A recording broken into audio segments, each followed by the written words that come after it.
how do you become a better leader? And I think leaders make better, higher quality decisions every single day. So if I work backwards from there, whether a leader being as a parent, as a bus driver, as running a company, you're still a leader. And so the best way to do is be as clear and calm as possible while you're acting and making decisions.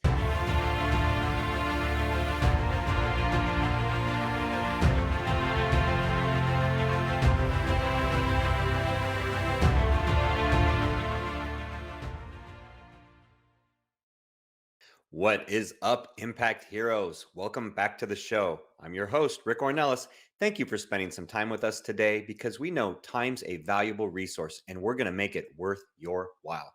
I appreciate each and every one of you, not just for listening, but for who you are. I know you're sparking change to make the world a better place every day, and I am humbled and grateful for your efforts. It takes all of us doing our part to spread positive change, and that's what this show is all about. Motivating you with stories of struggle, courage, and hope to empower you to make a difference in your life and the lives of others. In case you missed it. When COVID hit, I did an article on a 14-year-old who was suicidal and was hesitant to take antidepressants. And the minute I told her that there should never be any shame if you need to seek help for medication, I told her that I went on medication, and immediately her eyes lit up and she's like, "What, Dr. Monica, you took Lexapro?" It's like magic happens. Available everywhere you listen to your podcasts. Welcome back, Impact Heroes. Today we have the super special episode with our latest iSpark Change social impact hero, and I'm excited about this one. Our guest today wants to live the 200% life and have you do the same. He has built and consolidated businesses, hired exceptional talent, written books, coached leaders, and grinded his way to success. He knows that the material success we experience in our outer world is only half of the puzzle. We also need to tap into the 100% of life that is our inner world. Meditation, consciousness, our egos, identities, things like that. All things that I am interested in, by the way. He's been in Fortune, the Wall Street Journal, Entrepreneur, and Men's Health, just to name a few.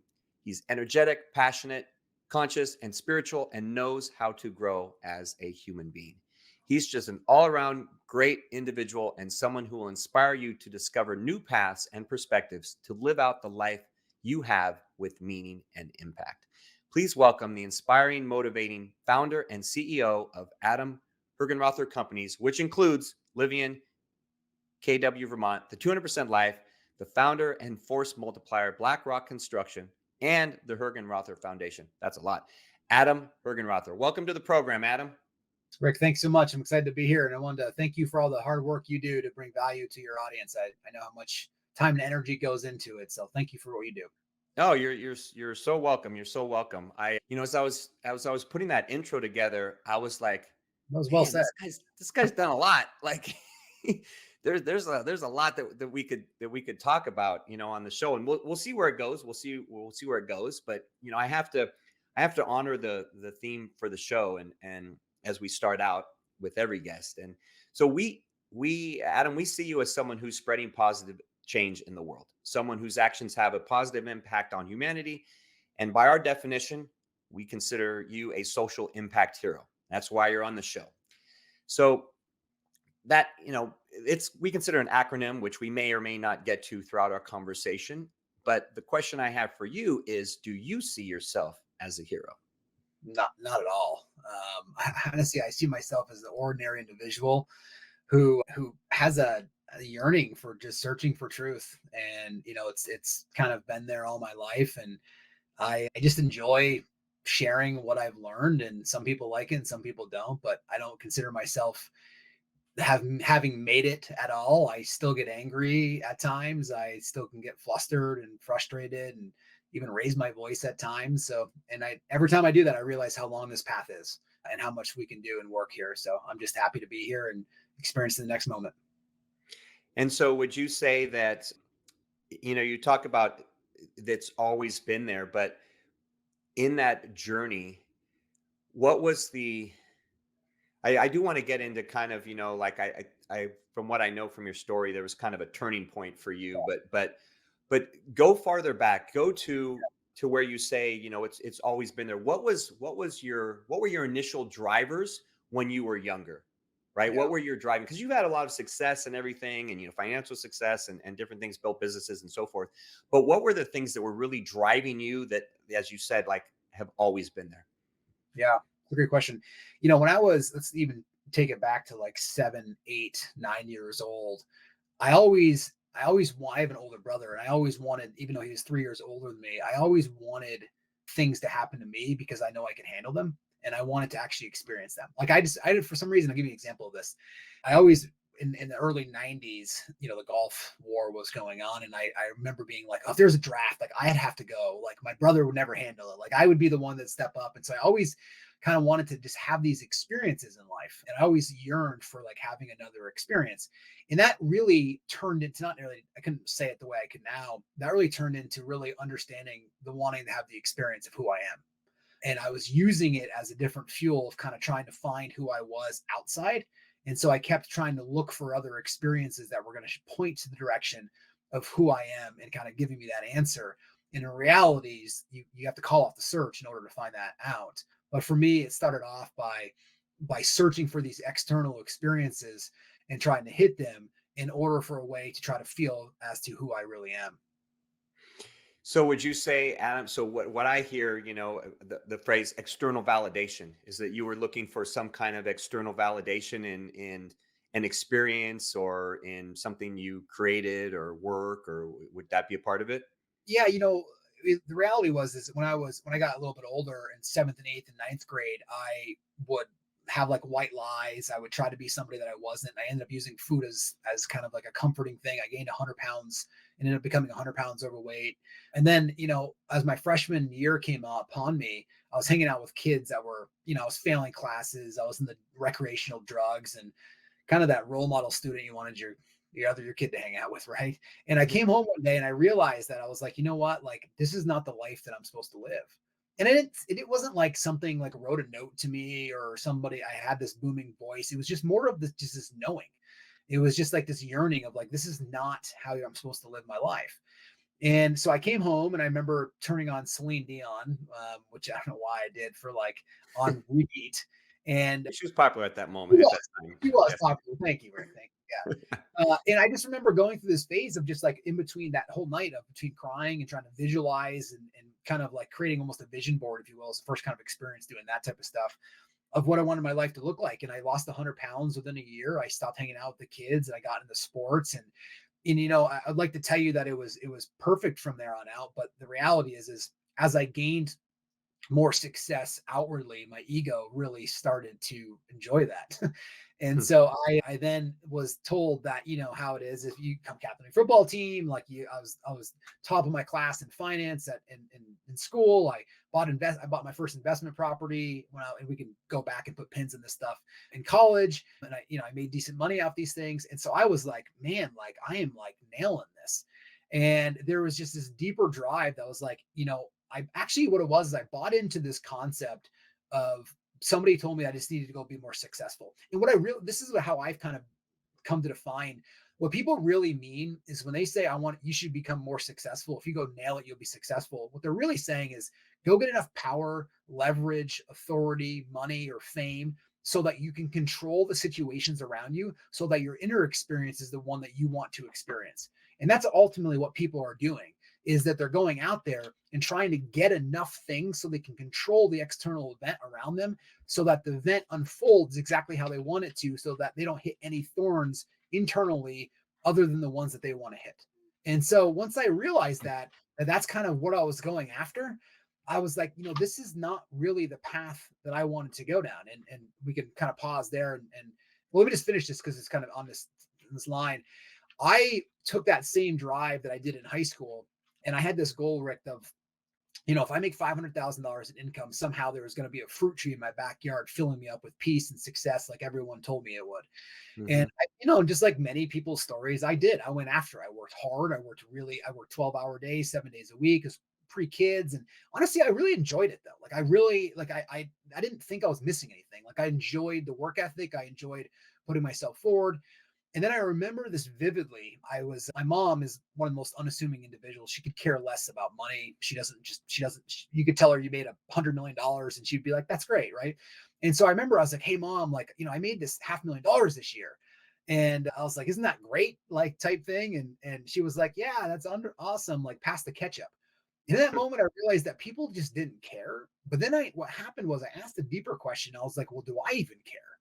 I was like, I was doing all of this only to gain other people's approval of me, and particularly to show my parents that I was somebody that could be there and everybody else around me. And that up to that moment, I mean, I don't want to admit this, but I really wanted people to like bow to me. I wanted people to tell me how wonderful I was for building this massive company at 26 years old in the state of Vermont and what I accomplished and, all that kind of conversation. But it was that moment that actually put me on a whole different orientation in my life. And I like to tell you that it switched forever, but it didn't. But it just oriented me differently, just like it did back when I was a freshman in high school, basically 10 years earlier. Had this orientation turning point that was just that made me look in a different direction of going, is all this hamster wheel, is all this success really what it is?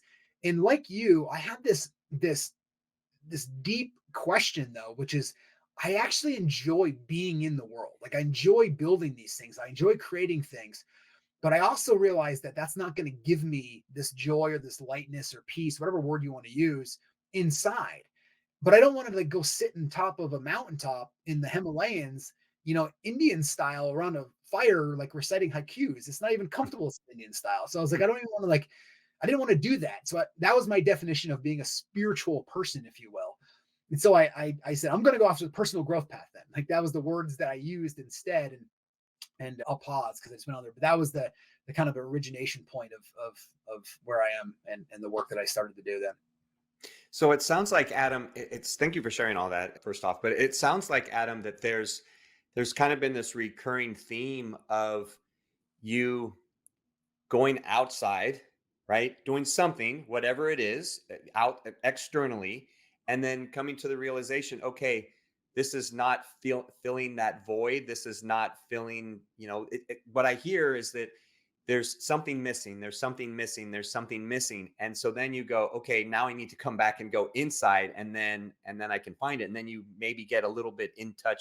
And I'm not sharing this to like analyze you. I'm just saying that this is what I'm gathering in terms of what your journey has looked like. It's like the external journey, the inward journey, the external journey, the inward journey. And everyone's hero's journey, as I call it, is different. And they all play a role in the growth of the individual and how the individual has gotten, to their point today. But I think the common theme with that, whether you were seeking control or you were seeking external validation or you were seeking, the approval of others, right? Or the approval of others, is that the common theme is that your compass, if you will, your center is, you realize that that's more internal and more spiritual, maybe getting you to, where you are now, that it keeps bringing you back to that point, even if you deter off course, that it's going to bring you back. Would you say that that's kind of how, in, summary, what's been going on? Yeah. Feel free to analyze all you want. Like, I mean, that's the reality. I mean, that what I was doing was I was listening to a voice inside my head that was being run by the ego mind, whatever, for ego, the psyche, whatever you want to refer to it as. Everyone kind of sees it a little differently, but there was just a voice that I was listening to.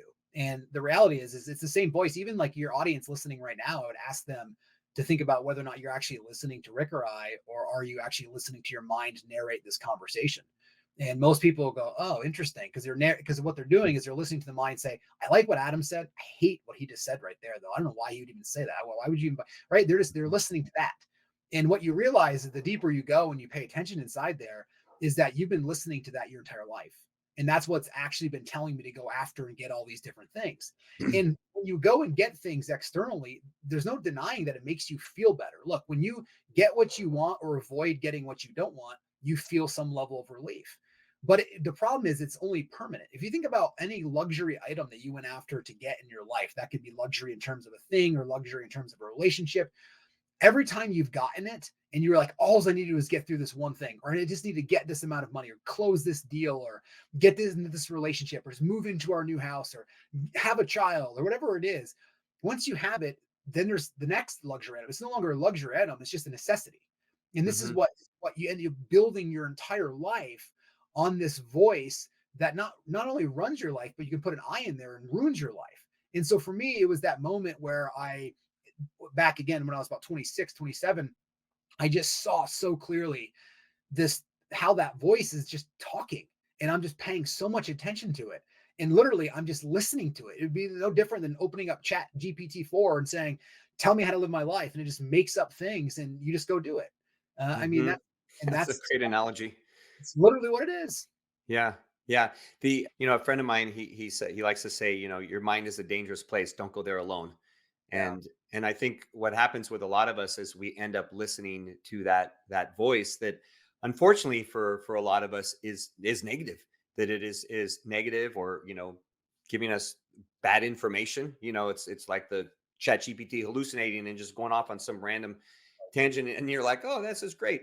And so how can share with our audience, because I think this will be, so many of us get stuck in that place, as we were talking about, and so many of us start, looking for the next thing. You're a high achiever, I'm a high achiever. A lot of people that listen to this program are high achievers, or they're into personal development and growth and everything.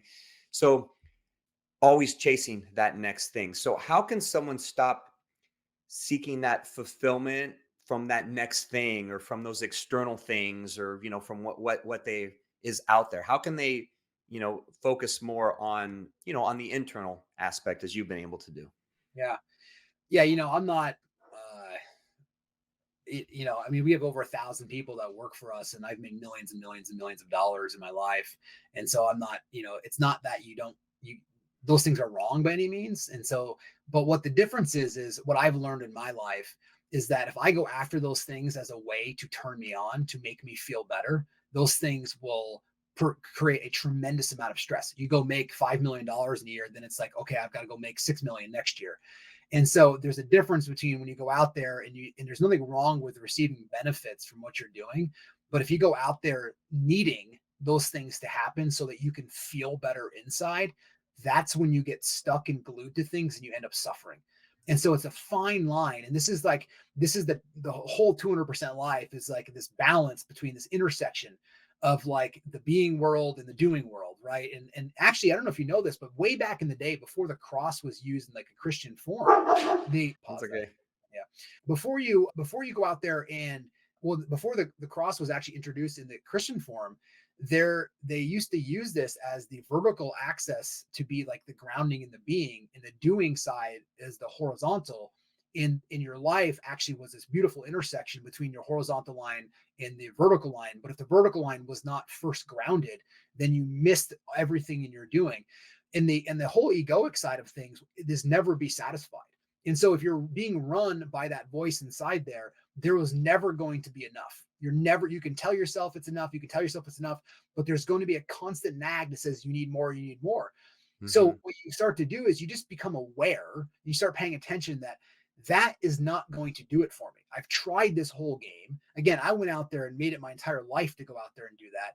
And you realize it just doesn't work. It doesn't fill your cup up forever. And there's always this itch. There's always, sure, you may go accomplish it, but then you're worried about trying to keep it. Then you're worried about what happens if I don't make enough money, or what happens if I can't, maintain this lifestyle, whatever it is.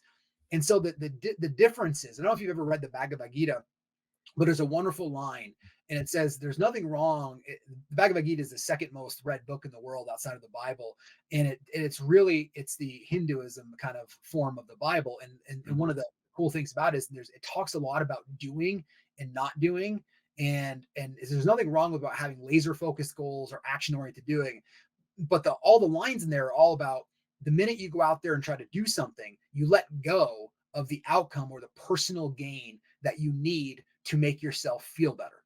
And that's because most of us use work or use relationships or anything because you go, look, I'm not feeling great right now. And what I mean is not physically, I mean like internally, you're not feeling whole. So then Hmm. you go out in the world and you go, man, if I just go and get this little thing over here, it opens you up, or you open up for a little bit and you feel this rush of energy come in. And so for there, and when you feel that, you all of a sudden wake up and go, I want more of that energy. And so then what you do is you end up doing it indirectly, which means that now I'm going to use the world outside And I always call it like manipulating the nouns, people, places, and things, so that I can feel this rush of energy come up. Because man, I feel way better when I go get those things. Well, what if there was a different way of you just said, why don't I feel that way altogether? And why don't I do the work so that I feel this energy regardless of what's happening on the outside? Therefore, then you can go outside and handle reality. I always like to think about spirituality or personal growth as nothing more of just being able to handle the situation that you're in without being disturbed. I mean, if you're a doctor and you can't handle the sight of blood, you're no good. If you are a Yeah. leader of a company and you can't handle employees leaving or a lawsuit or frustration or the highs of success or fame or any of that stuff, then you're no good to the company either. If you're a parent and you can't handle your 3-year-old freaking out in the grocery store, you're not good to the situation. So it's really this the spirituality concept in my view is just about being able to truly handle the situation that's in front of you. Yeah, and I would say I love what you're sharing there about being able to handle what's in front of you. I would say it's also it's enjoying that journey. It's enjoying it's finding meaning and purpose. Purpose in anything and everything. So one question Adam, that I occasionally will ask people on the show because I think it really amplifies who they are and why they do what they do. What would you say is your at this moment in time, what would you say is your purpose in life at this moment in time? Yeah, it's very easy for me. It's that every moment that passes in front of me, the moment is better off for having passed by me. That's very profound. That's very profound. And when some people say, there's kind of this, and I've had this argument with myself about, do you find your purpose? Do you create purpose in life? I tend to believe that you create that purpose in your life. What was it for you? How did you come to to the awareness of this being the purpose in your life, and when? Yeah, it's great. Just from my own experience, people don't have to agree with me, but the way I went through this and I just paid attention to a lot what was going on internally. There's a spiritual heart, there's emotions, and there's this voice inside your head that just goes crazy. And for me, I would label things as my purpose. I would label things as my passion, and I would go do them and I would accomplish them, and then it would label something else. And so I said, there's got to be something deeper. It doesn't mean that that's wrong. It doesn't mean that that can't be like, sports can't be your passion or leadership can't be your passion or whatever it is. There's nothing wrong with that. But I just started asking a deeper question, which is, how come I don't feel passionate for everything I do?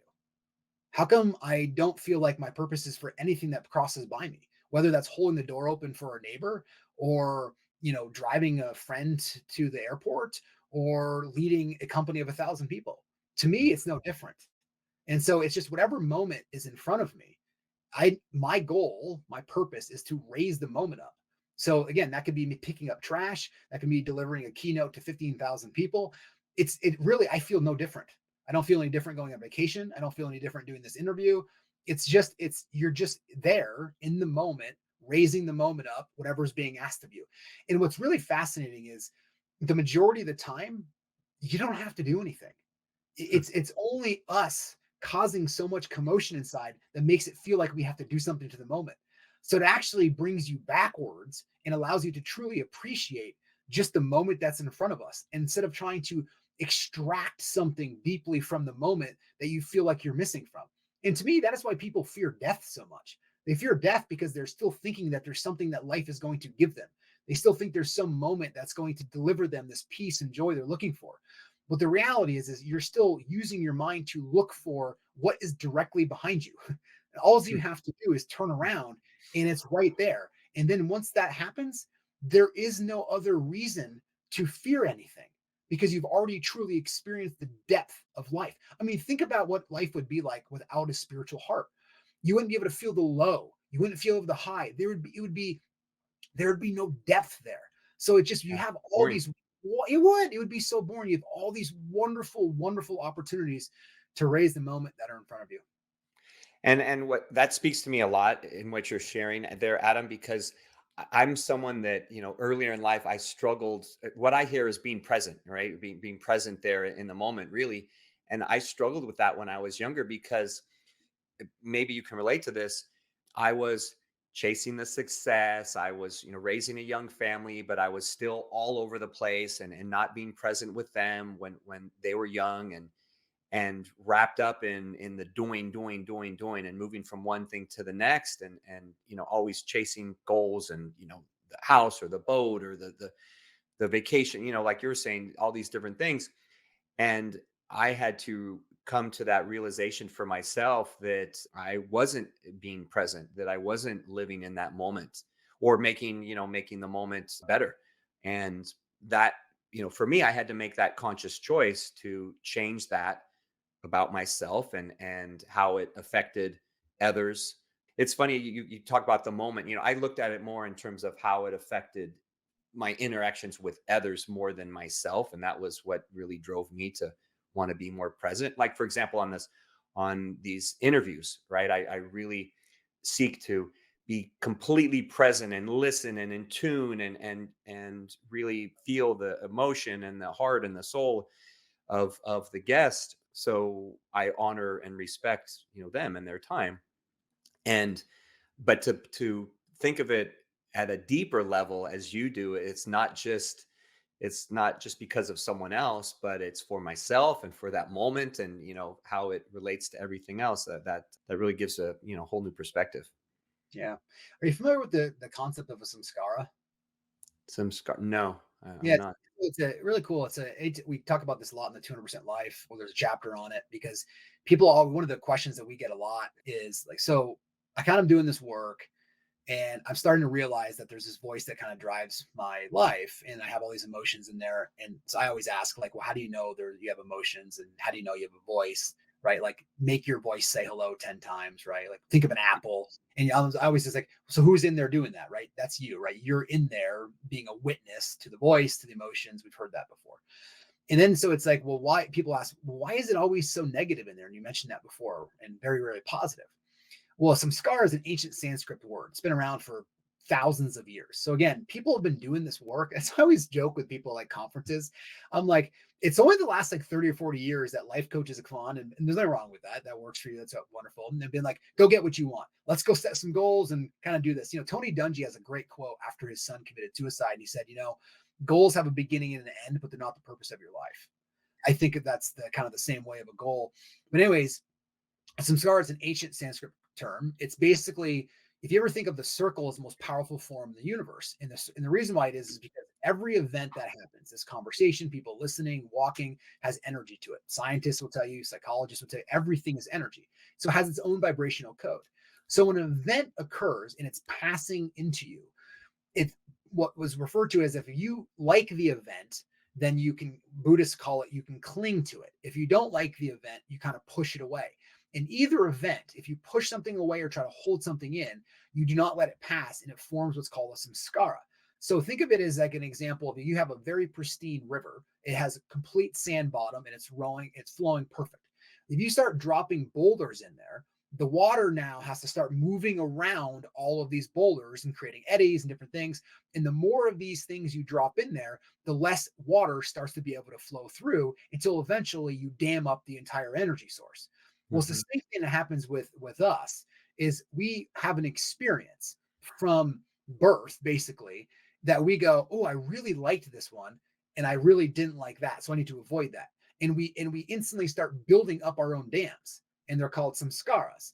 And it's because the energy source is still moving. It's just moving in a circle, so it's staying still inside of you. So it's blocking your energy. This is why when maybe a boyfriend or girlfriend breaks up with you, and you're distraught, right? Like, you are literally like, you can't handle yourself. There's mess everywhere. And all of a sudden the person texts you and says, I made a big mistake. I love you. I mean, instantaneously, how much energy do you have, right? It's not like somebody injected something with you. It's not like the phone put something of energy, or you drank coffee. It's just all of a sudden, woof, this rush of energy. It's like the lottery, this rush of energy runs through you. Well, that's always within you. The only reason is you've blocked it. And so the whole purpose of doing the deep personal or spiritual growth is to continue to remove the blockages, the samskaras. And as it starts to remove, you return back to this natural stream, so your energy source can flow naturally. And if you're flowing directly within you without having to get anything from the outside, so if your stream is flowing freely, there is no need for you to go out there and try to tiptoe around the tulips or try to get it so that the water can flow through one particular dam for an hour, right? And so you eventually, that's what you can fall back into that. And you realize that is can feed you from within, and it's higher than anything you could ever have from outside. And that is one of the beautiful gifts that you can have of life is once you're fed from within, there is nothing that can turn you on more outside. Money can't do it. Relationships can't do it. There's nothing wrong with those things. But then there's no need for you to go get them to make you feel that high that you're getting right now from it, right now, because you're going to be feeling that from inside of a greater degree than you are from anything outside. And this becomes, again, you want to, and think about it. You don't have to be into anything to understand this. You do know the difference between irritation, that feels like an energy. Then you go, oh, I'm not irritated anymore, Rick. I'm feeling angry. You know the difference between what anger feels like. So you go, no, now I'm feeling jealous. You're already doing all of this. You've labeled it. You're like, I'm really excited. I'm fearful. I'm happy. Well, how do you know? Because you're in there experiencing these changes of energy. So therefore, when you can just experience the moment, you experience everything that kind of flows through you instead of having to push it away or cling to it. And that's why when you become present, people use the term like you're awakening, all that means is the more present you are, the less of these things you store and the more of them you'll start to remove from you. And as you do, it makes way for more energy inside just to fill your bucket. That tells me two things. It says, one, I've cleared out a lot of the rocks, and then it tells me two, I still have a long way to go. And I think it can speak to people in different ways, whether it's your awakening or your inner peace or God's peace. Yes.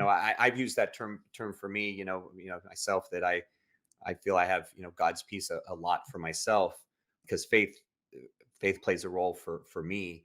Awesome. So, you talk a lot about spirituality, and 200% life there's a lot about spirituality in there. And not to go off on a tangent, but how does spirituality fit with religion for you? Are they one and the same? Are they something different? Is it all intertwined? How does it fit for you? Yeah, I think religions are great. I think anything that people are doing to work on themselves is wonderful. I think religion is a wonderful faith and a model that you people can use. So anything anybody's ever doing as a way to work on themselves and remove some of these blockages or find more inner peace, they should continue to do it. You want to call it religion, you want to call it personal growth, spirituality, church, God. It doesn't to me, it's irrelevant. Those are made up words, right? That we've made up, right? Yeah. If you're doing things that make you feel better inside and you become a better human being on the outside, then that's a wonderful thing that you can continue to do. Yeah, and it takes us all the way back to what we were talking about, earlier in the show about, really that you have to go inward, and that's where the growth, that's where the change is going to come from, and that's where you're really going to As an example, I'll give you an get a example of place. this too. Yeah, like my mom is very heavily into baptism, and into her religion, and we have these wonderful conversations all the time too. It's I use God a lot as a word, and so doesn't she, and we basically say the same thing, just a little roundabout way. I always say it's like God is literally everything, just like she kind of thinks it is too as well, and it's there's a part of that everywhere. And so like you can literally like the God consciousness or God peace is within all of us, right? I love Mhm. to quote the Bible a lot. I mean, even Jesus said, to be in this world but not of it. And that's the same kind of essence of the 200% life, which is to be in Mhm. the world but just not of it, right? And it's like Yeah. I die daily, like St. Paul says that I die daily. And what to me that means is that you remove the ego daily, and my father and I are one, right? It's the same, again, like the energy and you are all one. It's just to me, it's just we all find our different ways to formulate it in our minds that make sense for us. And it's just a concept that we've created, whether having a concept of religion or no religion is still a concept. So we've built it and it helps us formulate it, which is what people should do and how to navigate the world. And so to me, it's irrelevant how we accomplish it and how we get there is, as long as people are doing that work, which most people are. Yeah, and it is. I mean, most people listening to this show are those type of individuals, so that will resonate with them for sure. You mentioned navigate the world, and I've heard you say something about the world showing you what is wrong. So share what that means and how someone can really evolve in that personal development and towards that 200% life. Yeah. Well, Michael Singer is, I don't know if you know Michael Singer's work at all, The Untethered Soul, The Surrender Experiment, Living Untethered. Mhm. He's a huge mentor of mine and been with me for a while. He uses this what he calls like relax and release, and I added something to it, and I always joke with him, but like it's relax and release. And so for me, whether it's because people always want to know this, okay, I'm in the middle, I've got to fire somebody, Adam. Like, what am I supposed to be spiritual, like, or whatever it is, or like I've got a kid throwing a fit, like, what am I supposed to do? And it's like, no, it's never about not taking action. It's funny. Eckhart Tolle is the number one thing he gets asked. And he drinks Starbucks coffee every morning, and so he's in Starbucks line, and they're like, "Why are you here?" He's like, "Because I like coffee." Like, what do they get?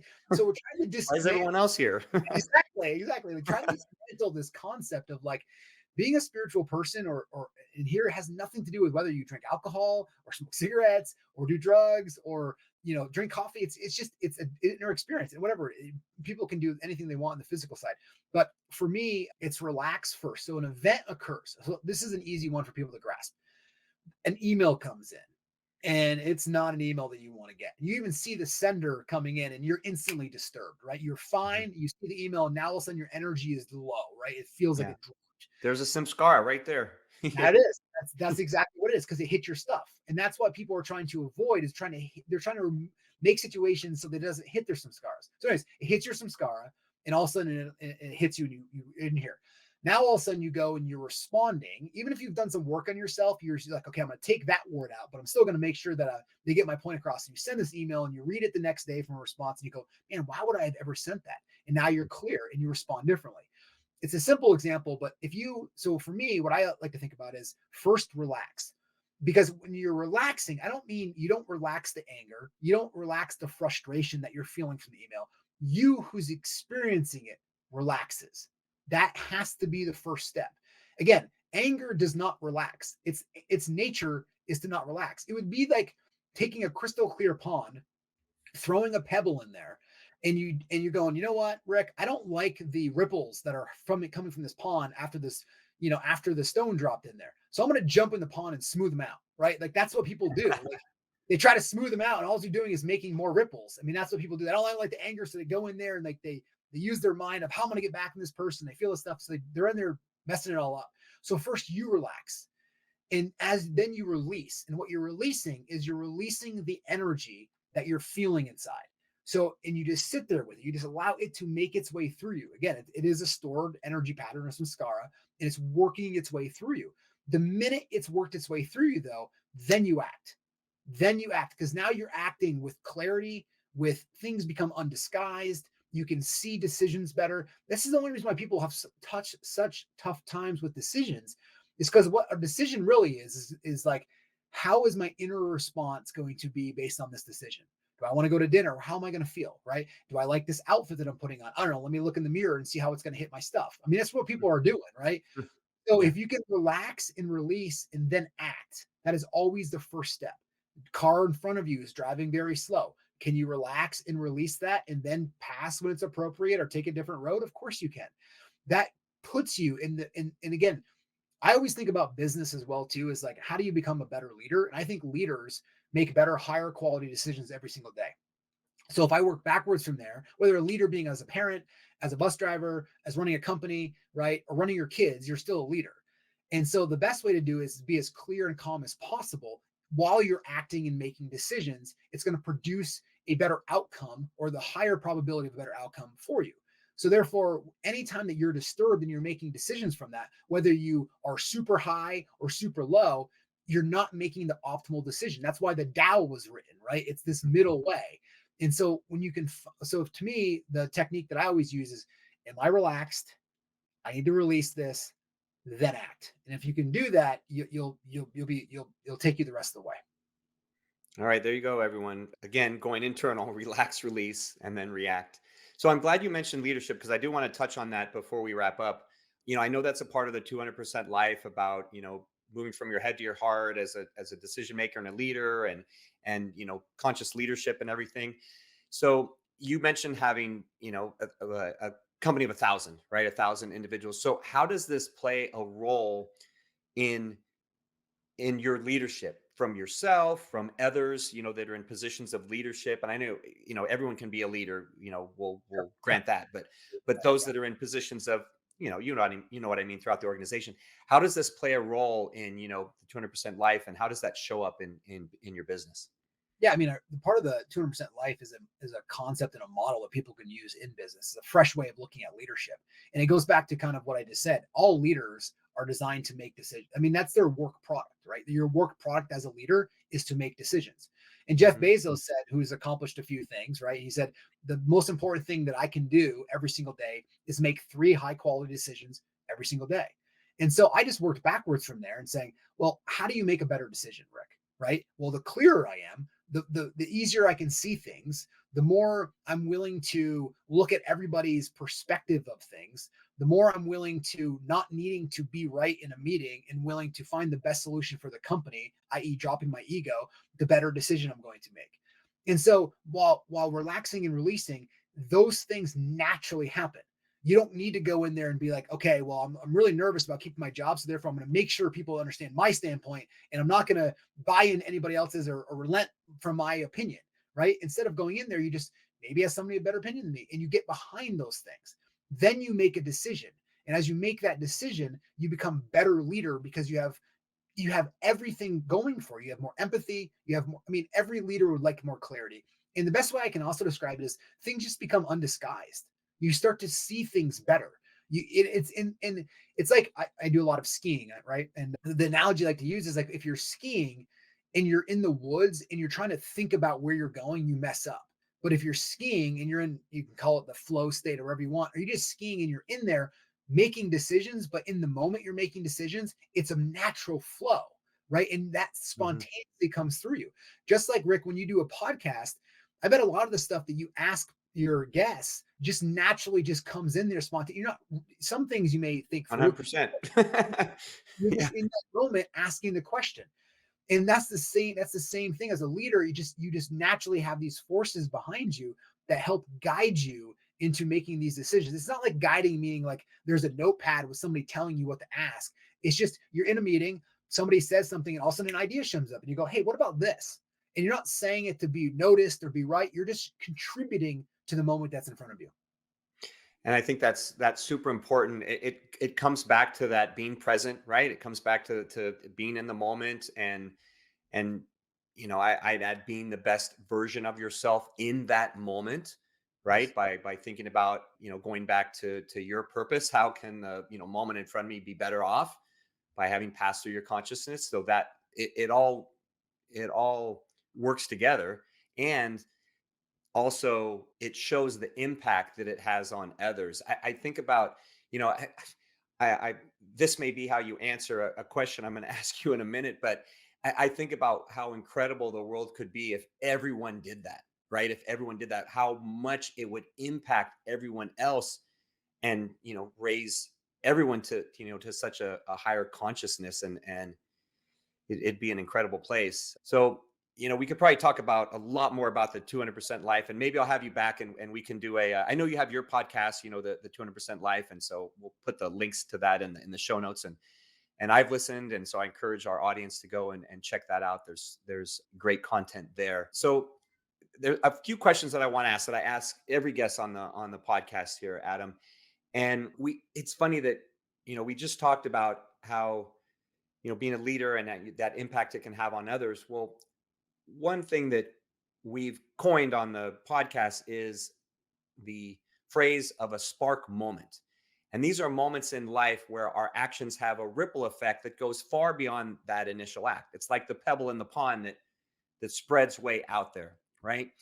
And oftentimes you may not know what that ripple effect is until, many, many years later. Or you may never even see the effect. The person that you help, at the gas station, and then, that affected their life in some positive way. You're never going to know it. But share an example. I feel like you probably have a lot in your head, but share an example of a time where either someone had that something that was a spark moment for you, or you impacted someone else, and it was a spark moment for them. Yeah, I one of my mentors in on the business front when I was probably 24, coming into that time that I had that first kind of orientation turn, asked me this question I never heard before, and he didn't make it up, but at the time I never heard it. He said, Adam, do you think you're a spiritual being having a minor physical experience, or do you think you're a physical being and there's really nothing left after that? And that question really sparked for me and at the time I was like, I'm just gonna go make some money. But it sat in there, right? Like it sat in there. Yeah, And you I weren't was ready. You weren't ready at the I was moment. it definitely sparked a lot in there. And I was like, man, I'm a spiritual being having this minor physical experience, aren't I? I'm not my body. I could lose my arm or my leg, or people do all the time and they're still in there. I'm like, hey, are you in there? Like, yes, I am. Of course I am. So you're not your body. And I'm like, then who am I? And that's what sparked that deeper quest for me. And I, here years later, obviously it's had an impact in your life. So, definitely a spark moment. So thank you for sharing that. So before I ask our final question, I know our audience is going to want to learn more about you. So where's the best place for them to connect, to see, more about your work and everything you're talking about? Sure. I mean, people can go to 200percentlife.com or adamhergenrother.com, and we've got a bunch of free downloads and links to our podcast and to our book and fun stuff like that. But yeah, it'd be the best place to go. Yes. Also great newsletter and everything. So we'll put that also in the show notes. So thank you for sharing that. Well, final question here, Adam. And this is something we ask all our guests on the iSpark Change podcast, because our goal at iSpark Change is to positively impact 1 billion people within 5 years of launching our upcoming social impact social media platform. And we know we can't do it alone. We know we need the help of impactful leaders, those who are going to, share their voice and their opinion, people like you that can help lead the way for others, because a lot of people feel that they're just one person, they're too small to make a difference, out as I once felt. So we value your thoughts and opinions as a social impact hero. And so I'm going to ask you to peer into the future, peer into that iSpark Change crystal ball, and tell me, what can the world become if everyone starts living that 200% life and realizing that they have an impact on our future? That's a wonderful question. One of the things I think is going to happen is I think our society will become so productive with technology that jobs will be a choice. And I think it'll be only purely for personal satisfaction. And I think if there's some point, and it's not too far off, 30, 40, 50 years, they'll look back and go, Rick, do you remember all those Americans who used to, have to do all this work to try to get all this stuff? And it's literally like, it'll be that way. And it's going to give people time to do more reflective work, inward work, and then want to contribute to society. If you think about this, 150 years ago, being overweight was considered wealthy and sexy because you had money. And so you could show you have food. Now take us 100 years into this, food's ubiquitous. And now it's the opposite. Yep. And it's the same thing that's going to happen with things. Things will be so easy to 3D print. There's going to be computers and AI bots running and making life so efficient that jobs will truly be a choice. And I don't know if it's universal income or just the fact that everyone can have the things that they are, but it'll be for pure personal satisfaction. And I think if we can, as a society, we stay together on that, it'll be a lot of time spent for us to do the deeper inner reflective work that then can make a much better place to live. Yeah. And with that's an incredible perspective, something I've never heard. So very interesting. And it clearly could happen with where technology is going. So, I plan to still be around. So we'll see what that looks like. Yeah. We'll see what that looks like for 30 years. And you tell me, dude, the speed at which AI is even used in our business, it's just, I heard it 90 days ago. And then I heard it last week and I was floored. I mean, honestly, I was floored at how good these AI bots are. And just what, anyways, we don't need to go down that path, but it's just, that may be a different conversation we'll have on another time. But yeah, same for, my couple businesses, the same thing. We're using it, and just everything that it can do is just incredible. So yeah, probably get to that world that you paint. So awesome. Yeah. Well, Adam, thank you for taking time to share your heart and wisdom with our audience. You came in, you over-delivered, as I knew you would. Your passion, strength, and impact are evident. You're wise, spiritual, and you lead with a heart of service and gratitude, which tells me you're going to continue to have success in all facets of life. And this is only the beginning of your social impact. Do you want Rick to speak at your event? Here's what others have to say. Did not know his story, and it was so inspirational, and his presence on stage, his authenticity was just incredible. Performance made me feel some type of way. My name is Craig Siegel. If you're looking for a speaker for your next event, hire Rick. I promise you this, you will not be disappointed. Visit rickcornelis.com to book him today. Remember, Impact Heroes, every positive action can be a spark moment that has a ripple effect that spreads far beyond the initial act. So go out there and spark change. Don't forget, if you enjoyed this episode, then please smash that 5-star rating on iTunes or Spotify and leave a review. We value your comments and we want to hear from you in the community. Thank you for listening. God bless you, and we'll see you next week on the iSpark Change podcast.